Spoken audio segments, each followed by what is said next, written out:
Welcome aboard Just Jets with your captain, Matt O'Leary. Buckle up and enjoy the ride.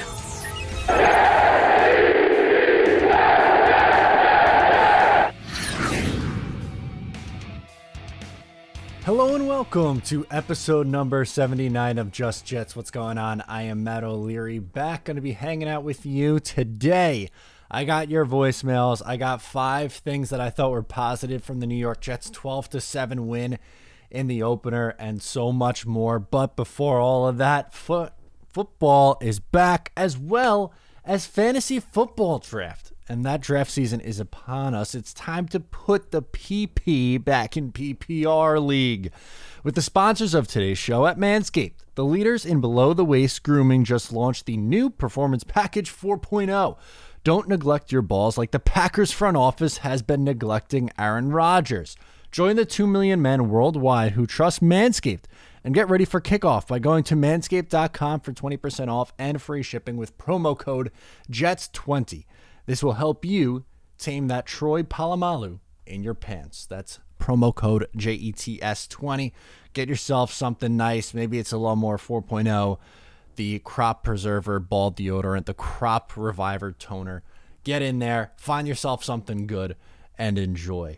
So let's talk about 5 positives that I found in the preseason week 1. Now, this was a little bit of a different experience for me because I wasn't able to watch in my home studio where I usually love and watch, and cover all the games.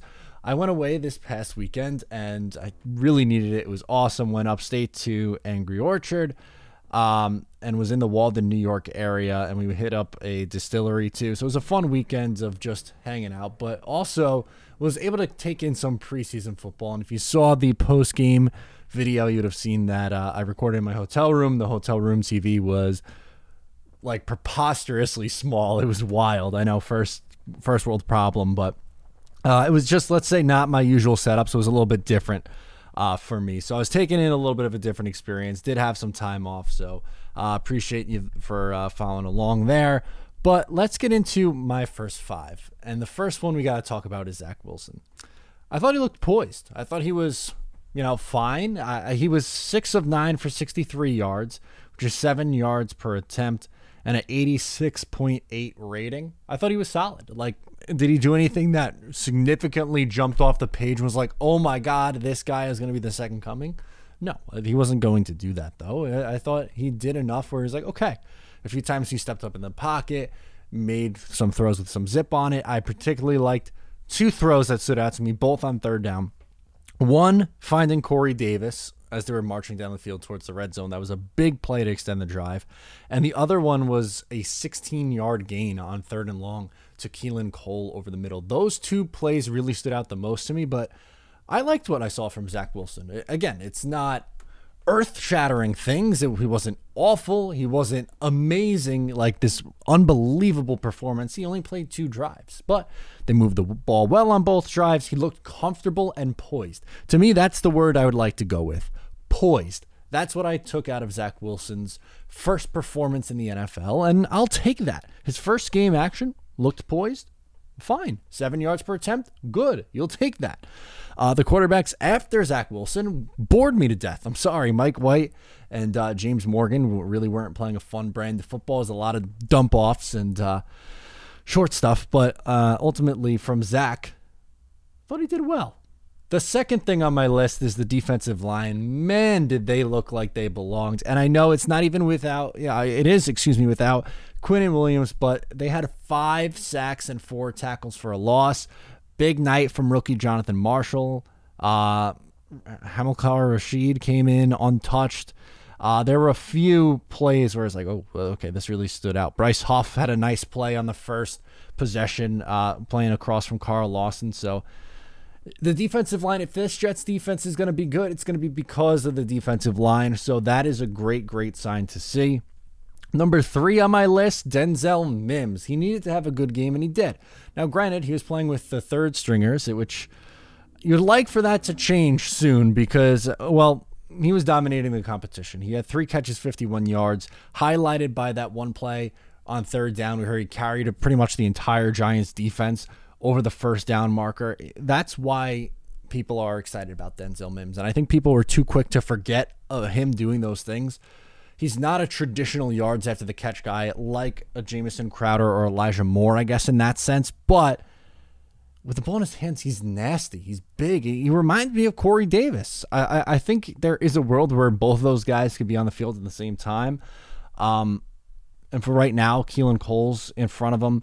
I don't know how longer that would last. Vincent Smith was in front of him. Malone seemed to be in front of him a little bit, which I just think the more this goes on and the more he gets healthy after losing 20 pounds because of bad salmon, we are still #done with salmon, then I think this is a good thing. And again, maybe he starts the season a little bit on the slower side. I don't know if you guys saw earlier this week. I think it came out yesterday, actually. My projections for the wide receivers and pass catchers, and I had Denzel Mims third on the team in receiving yards. So I think that goes to show you how my feeling on him and how I think he turns this around in the second half of the year. Also, someone we should talk about, I was going to say LaMichael Pirine, but I'm going to change it on the fly and just talk about running backs in general. Ty Johnson, I thought, looked explosive. And LaMichael Pirine surprised me, both those guys. And I know the yards per carry didn't look great for either one of those two, but they both flashed. And good for Pirine, who I thought was maybe the fourth or fifth running back on this roster. I really like Adams, though, too. So the Jets have really 5 running backs that they could work with. I really hope we don't get to see too much more of Walter. I don't think he has a whole lot of a chance of making this team. But the Jets are going to have some tough decisions when it comes to running back position. Johnson and Pirine, someone who's maybe like the third and fourth running back on the team, thought looked well. So that is a really good sign for them. Corey Davis is my last one, and I know they only had 2 possessions, the first team offense, but Davis looks like he's just going to be like the safety blanket for Zach Wilson. Every young quarterback needs one. Mark Sanchez had Jericho Cotchery and Dustin Keller that he could go to in big spots. Those felt like his big spot guy. To a lesser extent, Sam Darnold and Robbie Anderson. But usually with the young quarterback, I like the Mark Sanchez comparison better. But with Davis, like he just seems like a reliable target on third down. He's going to find the soft spot, get open, make a play because he's a contested catch guy. And I don't know. I just thought he had a good game and showed me a little bit something. It was only 2 possessions, but I really think, and maybe it was because Elijah Moore wasn't there, but Corey Davis and Zach Wilson have started to get on the same page, which they weren't necessarily at the start of training camp. To me, it was more, like Elijah Moore. But Davis being this team's likely number 1 receiver and getting on the same page with the young quarterback, I think is absolutely a good thing. So those are my 5 positives. Let me know your 5 in the comments wherever you are getting this podcast or on social media at Matt O'Leary NY. And without further ado, let's get into those voicemails. First up, we have Chase in New Jersey getting into Zach Wilson compared to Sam Darnold in the first green and white scrimmage and early on in their Jets career. Hey, Matt. It's Chase calling from Basking Ridge, New Jersey. One quick question on how you feel about Zach Wilson compared to Sam Darnold. I was at both the green and white scrimmages in both their rookie years. Tell me how you think Sam Darnold did and how much he's improved. And if you're nervous about Wilson, I'm personally not. His first ever scrimmage and game in MetLife. There's much to work on and plenty of time. Go Jets. Yeah, I'm not at all worried about Zach Wilson. I thought he had a fine, solid first game. Really couldn't ask for too much more. Zach Wilson has pretty much exclusively worked with the number 1s. Sam Darnold did work with 1s a lot, but there was more of a competition with McCown, so they did work him in a little bit. So I don't think Darnold was as exposed as Wilson. I don't know if that's fair to word it like that. I think Wilson was put more on the spot right away than Sam, at least in training camp early on. And Sam put up some good numbers in his preseason with the Jets in his first 2 years, really. But that's really the main takeaway. And don't worry about a practice in August, please, for any player, whether it's a quarterback, safety, linebacker, whatever. Like, don't put so much stock into a practice before they even play a game. Next up is Jack in Florida. He wants to talk about the kicking situation. Let's hear him. Hey, Matt, this is Jack from Florida. Love your show. Thank you. Congratulations on 10K. And thank you. Unfortunately, I didn't win the contest, so I guess my pubes will just keep growing. Nice. So anyway, but hey, I just wanted to know. I watched one of your episodes when you were throwing the football into the pail, and you were looking pretty good. You were a little winded. Of course. But you were out of looking shape. pretty good. But hey, I just want to know one thing. If you get green bean to place the ball on the ground, can you kick it into the pail? Oh, boy. Because we're going to need a kicker. I don't want to be losing games, missing field goals 2 times and missing an extra point and losing a game by 3 points. So can Green Bean hold the ball? Maybe he can be your place kicker, and can you kick it? You know, you might have to start practicing kicking it through the goalpost into the pail, so that way we can win some football games. I love your show. Thank you. And go Jets. I have zero confidence in myself trying to kick a football, but Jack is correct in looking at and evaluating the Jets kicking situation because it's not good. I don't know if the Jets kicker is on the roster right now for this season. I don't have much faith in the SMU kid. I don't have much faith in Amendola. I thought Amendola looked better at the green and white, even though he was probably more of the second kicker yesterday. Or 2 days ago, I guess, at this point. I don't know. I don't think the kicker is going to be on the roster right now. I think Borregales in Tampa Bay is likely going to get cut because they're not going to keep 2 kickers on the roster. It's probably a good bet for who's going to get brought in here, but it's rough, dude. It's not great looking at this Jets kicking situation because it very well can lose you games. Week 1, 2019, perfect example. The Jets have a kicker. They start that game or start that season 1-0. And that makes a big time difference. Thank you, Jack. Travis is up next. He wants to talk about his imposter. Hey, Matt! Yo! Travis from the real Travis from Ohio. I love it. Anyway, love you and anybody that would shout out to fake Travis from Ohio. Like, love his take. Could have been better and been more, what do I want to say, sober or more rambling like I usually do. So, anyway, shout out to him, but more or less, you're electric. You keep it up, and you keep on doing, and go Jets. And love, Mrs. Wilson. Bye. Doesn't get any better.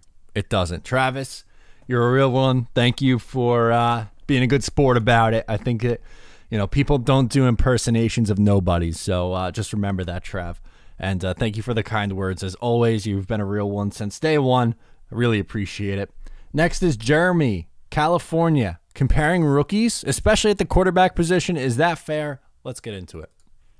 Hey, Matt, it's Jeremy from Sacramento. How you doing? Good. What's up, man? You get a good meal yesterday? I Eat did. Your breakfast? You got to eat your breakfast. Always, every day. Hey, I just wanted to, just curious about your take on, I was thinking about quarterbacks and, Zach's up and down camp, which is totally normal. He's a rookie. I'm not freaking out or anything. I don't think anybody else should freak out. I know you're not. But I am curious if you think there's a difference, or it's fair to compare. I'm following a lot of the rookie quarterbacks this year. Is it really fair to compare their camps to each other, based on they're learning different systems? We don't know who's trying what. It sounded like Zach was saying he's not playing his normal game. It sounds like he's working on something that's like he's not improvising, and that seems to be his game. And maybe it's because he wants to get better in the areas That's a good where point. he wants to grow. Like, I know I could break out of the pocket and run and freelance the play, but I don't want to do that because I know I'm good at that. I want to work on staying in the pocket for times where I have to stay in the pocket, and I want to become a great quarterback that way. And I'm just suspicious. That's what I think might be going on when you're seeing him struggle. Is that might not look what it's going to be, what it's going to look like during a game. And other quarterbacks in other camps might not be doing that. They might have a different system. They might be playing to their strength. When I look at tape and try to get content to see how they're doing, the film always looks different. Like they're in different parts of camp. So I'm just curious about your take on that, and just what your feelings are on the differences that the rookie quarterbacks might be experiencing based on camp. Thanks. Bye-bye. Yeah, really, really good point, Jeremy. And I agree with everything you were saying. Like, first of all, I love the Zach Wilson comments where he was like, yeah, this is practice. I'm going to be trying different things and see what works and what doesn't. Like, that totally makes sense. I love that about him. I thought that was a very smart decision for him to do that or look at things through that lens, right? But at the same time, like, look at Zach Wilson's situation. He is clearly the starter. There is zero threat of someone else having the job. So he's taken a ton of first-team reps. While just about every other starting quarterback scenario for a rookie is the opposite. Maybe you could say Trevor Lawrence. I think Trevor Lawrence is going to start from day one, but at least they have the illusion of having a competition with a legitimate backup in Gardner Minshew. With the Bears, Andy Dalton and Justin Fields, they've said time and time again that it's going to be Dalton. So different levels of expectations, different levels of competition there with a little bit more of the twos. Same thing with San Francisco. Trey Lance has worked with twos, which there's nothing wrong with that. And he's looked good. I thought Lance looked good the other day, but it's not a comparable situation. And Mac Jones has Cam Newton, so they've mixed it up there. Each situation is unique. And I think that's the point that Jeremy was trying to make here. And he's right. You can't compare and see, even in the preseason, like, oh my God, Justin Fields looked great. And he did look good, but he also played a lot longer than Zach Wilson did. Wilson had 2 drives. Fields had many more drives. I was playing later in the game. It's not comparable. Can we stop hanging and clinging on every preseason game and practice and throw and scrimmage? Let it play out before you can kill Joe Douglas for taking Zach Wilson over Justin Fields or whatever narrative you want to push. Because right now, there's a whole lot of nothing going on, and people will just want to be right. That's what it is. They want to be right. They care more about being right. And same with the Sam Darnold ones. You still see the comments, oh, they should have kept Sam Darnold. And because Zach Wilson looked bad at a green and white scrimmage, and that's the reasoning. It's just frustrating after a while. Everyone needs to pump the brakes. Just relax a little bit and stop comparing every little thing these quarterbacks do. Ben is up next. He wants to get into some hot takes. He has a few for me. We'll react to them. What's up, Matt? It's Ben from Jersey. What's up, dude? With the season only a few short weeks away, I figured it'd be a time to give a few of my hot takes that I've come up with for the season. I'm going to give about 5 or 6, and just let me know if they seem realistic or very far-fetched. Okay. So the first one I have, Elijah Moore becomes the de facto wide receiver 1 or the go-to wide receiver by week 8. Obviously, he's received a lot of praise from guys like A.J. Brown and Odell Beckham Jr., and I think he can be an all-pro this year. But I think that he'll replace Corey Davis as the wide receiver 1 by week 8. Okay. The second hot take I have is that Elijah Farah Tucker is a Pro Bowler this year. I agree with that one. There's a reason why the Jets traded up for him, and they clearly think he's special. So I think they see multiple Pro Bowls in him, and maybe they see one in his rookie year. Who knows? The third hot take I have is that Quinnen Williams and Carl Lawson will combine for 25 sacks or more. Ooh. Carl Lawson has been the best player on defense so far in training camp, and this is without Quinnen Williams. And with Quinnen Williams getting pressure up the middle, that leaves less help for Carl Lawson on the outside. The fourth hot take I have is that Hamza Nasruddin will show flashes of being the next Jamal Adams, minus the headaches, of course. Okay, I'll take that. Hell yeah. He is obviously he had the ACL tear, but without the ACL tear, he was probably a borderline first-round pick. And by watching his highlights in college and training camp, he reminds me of Jamal Adams. He hits hard. He can force the ball loose. He can stop the run. But he can also cover, which is something that the man Blitzboy couldn't do. And the last hot take I have is that Michael Carter will go for over 1,200 yards from scrimmage and score 10 touchdowns. That is hot. This one may be a little out of the reach. 10 touchdowns maybe out of the reach. But 1,200 yards, I mean, I could see him getting 800 rushing yards and 400 receiving yards, honestly. And I think it's his backfield. I know the style for the Jets is going to be a committee, but I think it's going to be mainly his backfield soon. Ooh. And hopefully that's the case because I'm in fantasy. So okay, good. Yeah, those are some hot takes I have. Let me know what you think. And as always, go Jets. All right. So a lot to get into, a lot of breakdown. I don't really like the wide receiver one conversations. Just because, like, I don't know, I think it's a little overblown.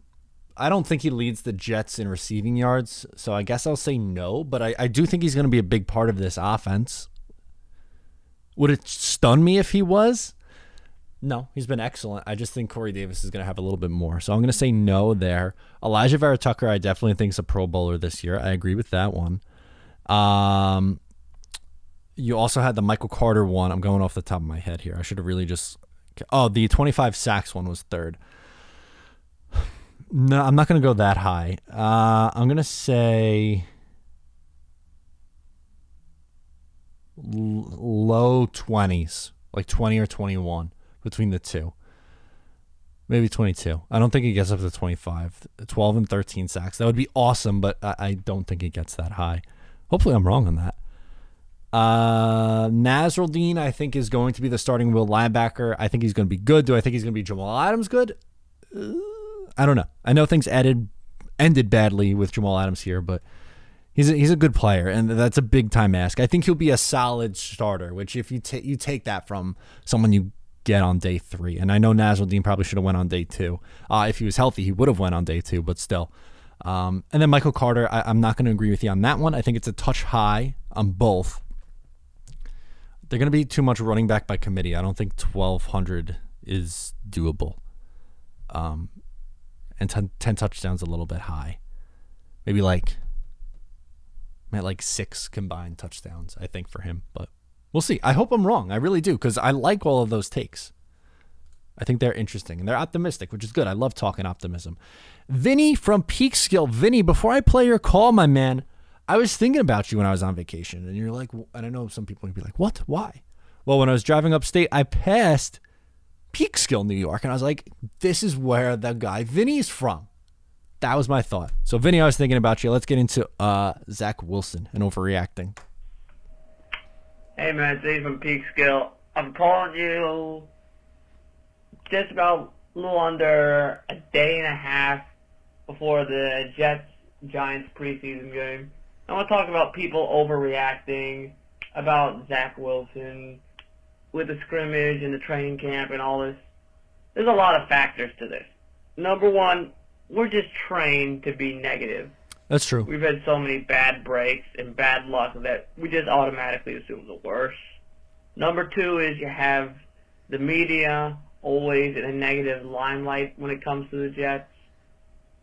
3, our society is just geared towards instant gratification with everything in our modern life, that when something isn't immediate the way we want it to be, we just get frustrated. That's true. Out. And then last but certainly not least, part of this, I think, is just the Darnold fanboys who still can't, some of which who still can't move on. And I think they're just looking for any sign of weakness to rip apart at, because they're just frustrated and they don't want to admit the truth. that moving on from Sam Darnold was the right move for this organization to take. That's all. And go Jets. Vinny, you're spot on. It's just because, I don't know, people like to, again, like I talked about earlier with Jeremy's call, people like to be right. They root to be right. And at the same time, like, everyone lives and dies on every single practice, preseason game, scrimmage. Can we let things play out a little bit, please? It's August. We don't know that Justin Fields is going to be the right, should have been the pick or the right pick. We don't know. We're not going to, and guess what? We're not going to know probably until 2024, 3 years from now, probably. That's how long it took to find out that Sam Darnold wasn't it. And I liked Sam, especially in his first 2 years. And I don't want to go back and relive that of, oh my God, I liked him, but the regression this year and then the contract. We know the story. We know. Everyone knows. But everyone's got to overreact to every little thing. And like Zach Wilson makes a mistake. It's like, oh my God, see, they should have taken Justin Fields or they should have kept Sam Darnold. And then Wilson's like, well, in practice, I'm trying to see what I can get away with. And CJ made a really nice play on the ball. So I know I'm not going to do that anymore. But no, that's not as good of a story as is Zach Wilson struggling. And by the way, how about Pro Football Talk coming out with that headline? Did you see that? After the Jets-Giants preseason game on Saturday? Is it a quiet night for Zach Wilson? Really? I don't know. I didn't agree with that at all. Praised, absolutely loved Mac Jones' performance. He threw for about 4 yards per throw. But what was the exact headline? I want to find the exact headline so I could read it to you. Zach Wilson has quiet night in Jets debut. Yeah, don't know. Don't love that one. I don't think he was quiet. I thought he was pretty solid. Last one is going to be Nick in New Jersey. Let's get to Nick. He's got some reaction from the game. Yo, Matt O'Leary. What's up, dude? Nick from New Jersey. Sorry, I lost my voice a little bit from the Jets game. Very exciting. Hope you had fun. I just wanted to call in just to say the defense looked fantastic. And I really think Denzel Mims showed what he could do in his limited role with the second team. I thought him juking out a couple defenders and running for a touchdown showed he can fit in this system. He can make yards after the catch. Isn't that what a lot of fans had criticized him over, that he's not one of these guys?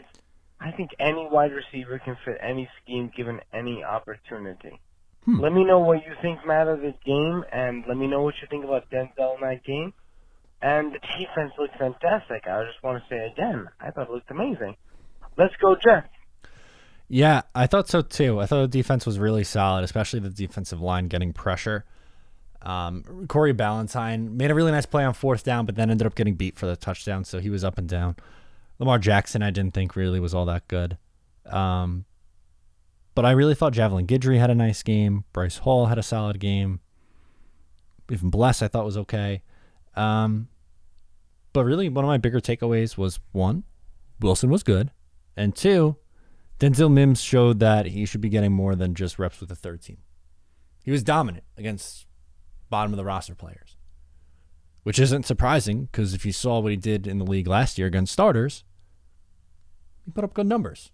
So I'm not too surprised with that, and I think he will continue to rise up the depth chart. But before we wrap up today's show, usually we close out with a call, but there was some news that broke while I was recording, so I'm gonna talk about it, even though I didn't see this man coach.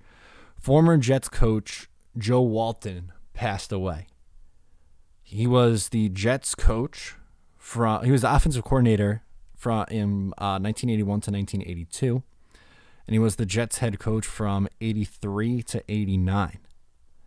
And the Jets had some good years in that era. That obviously is, the time period in the 80s where the Jets were making the playoffs and making runs at that point. You had a loss in the divisional round and a wild card loss during that time. and they lost the conference final and lost in the wild card with him as a offensive coordinator. But Walton was pretty solid. 11-5 year. He went 7-9, 7-9 his first 2 years. Then 11-5, 10-6, 6-9, 8-7-1, and then 4-12 before they moved on. But one of the better coaches in Jets history, and it's sad. He was 85 years old. It's very sad. So rest in peace. He went 53, 57, and 1 as head coach of the New York Jets, 2 playoff appearances. And it's a sad thing. You don't like to see stuff like that. Thoughts are with him, his family, during this time, the Jets organization. Sorry to end on a somber note, but I wanted to bring that up. And again, I know I didn't see him coach. That's before my time, but I understand his importance to the organization and just wanted to throw that in here at the end. So sorry to end on a somber note. That's going to do it for episode number 79. Thank you so much for tuning in. Once again, I'm Matt O'Leary. Subscribe if you are new, and I'll talk to you next time.